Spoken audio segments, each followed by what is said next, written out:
For those who know that the only valid inference we can make from an omnipotent and omniscient God is that He, if He exists, does not want happiness or even human and animal well-being, it is easy to understand why His spokesmen are scoundrels. When we contrast reality with a creative deity capable of absolutely everything and who knows everything, we can only reach one intellectual, honest conclusion. God is not concerned with the happiness or comfort of any animal species capable of feeling pain. By contrasting the brutal reality in which animals and humans have always lived with the presence of an omnipotent and omniscient God, this will always be the conclusion of those who are not attached to unfathomable mysteries about the divine nature. If such a God exists, He gave us logic, and no logic can take away the responsibility that an all-powerful and omniscient God has for the suffering of countless creatures over 500 million years, the time when the first animals appeared. If He did create the world, and He had the knowledge and power to do it differently, then He is responsible. God is only free of guilt when we add magic to the argument, but when we do that, we abandon logic and go on to speculation about indecipherable mysteries, which is neither philosophy nor science. In order to make this analysis, it doesn't matter the deity to which we refer to, as long as it has the attributes of omniscience and omnipotence. It can be the deity of any religion. I wrote about this subject more deeply in the essay titled Mesotheism. Note that so far I have not spoken of benevolence, one of the attributes commonly associated with the divine. It is very clear why I left this attribute out. It collapses the very idea of the existence of God. In fact, it is because of the supposed attribute of benevolence that the defenders of the traditional idea of God need to add the undecipherable mysteries when they speak of Him. I do not dispute that the universe could have been created by a deity.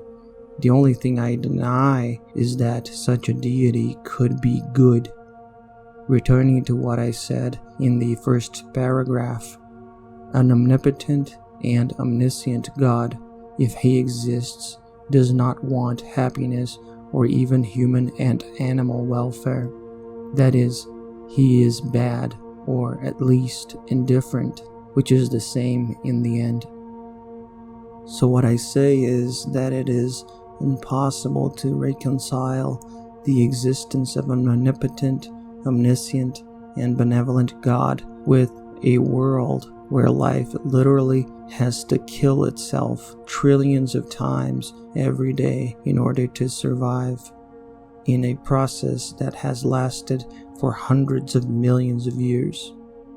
Having made that clear, it is disconcerting to see the surprise that many have when observing the actions of these self-proclaimed representatives of God. The criticism I make isn't new. Take all the religions based on the God of Abraham. They have been thoroughly criticized over the centuries. Let us look at the example of Marcion, born at the end of the 1st century and one of the first to formulate a gospel with the teachings of Christ. He, like the Gnostics who came later, differentiated the God of the Old Testament from the God preached by Jesus.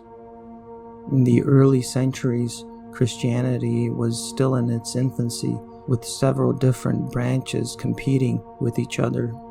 The winner, of course, was the one who sought to reconcile, in my view unsuccessfully, the God of the Israelites with that of Christ and his apostles. The two figures merged. The result is that any possibility of a theology that made sense went down the drain. That is, a theology that separated a deity that created a world full of suffering from the deity who came to save us from this world. Therefore, the God who caused the flood killed the firstborn in Egypt and ordered Moses and the Israelites to slaughter the Midianites, killing all males, including children, and all women who had already lost their virginity, sparing only younger girls who became property. This God merged with the saving God who preached detachment from matter, love, and equality among men. The result could not have been different. In a short amount of time, the Christian orthodoxy that won the power struggle massacred the Gnostics and the followers of Marcion, and later imposed its will on the entire Hellenistic world and its pantheon of gods. We need to understand once and for all that the hardened, intolerant, and violent Christians we see are the result of the fusion between two contrasting views about the world and the divine. The God who ordered the massacre of men, women, and boys, in addition to the enslavement of young girls. This is the God of megachurch preachers like Edir Macedo, Silas Malafaia, Valdomiro Santiago, and Father Ricardo. It is the same God of neo-fascist apologists like Alan dos Santos, Olavo de Carvalho, and President Bolsonaro. The thinking of these men is the result of the fusion of a good God with a cruel God, in addition to being a thought that treats the material world of suffering in which we live as a good and perfect creation, which is inconsistent with the simple observation of nature. In recent centuries, some thinkers have put part of the blame of Christian violence on their willingness to escape the material world, something that would be connected to a Platonist heritage. I disagree with that interpretation. For example, the Cathars, active in the south of France between the 12th and the 14th century, were dualists like Marcion and the Gnostics. They, like the Marcionists and Gnostics before them, wanted to escape the world of matter created by the evil God. But unlike traditional Christians, whether Catholics, Orthodox, or Protestants, which didn't even exist at the time, the Cathars were not violent, hierarchical, and misogynistic. Women could practice the sacrament, which was only one among them.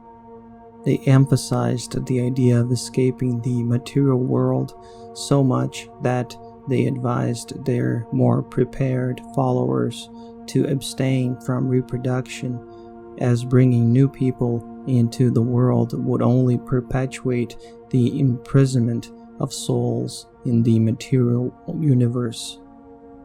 They were all killed in the Albigensian Crusade, the first crusade carried out specifically against heretical Christians.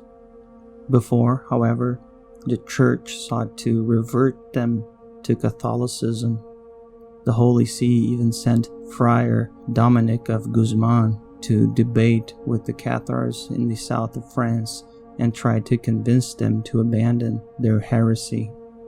This is the same Dominic who founded the Dominican order and became Saint Dominic. However, he was not successful, like all others who tried. What happened were years of massacres and torture that put an end to Catharism. They were defeated by the soldiers of a cruel god.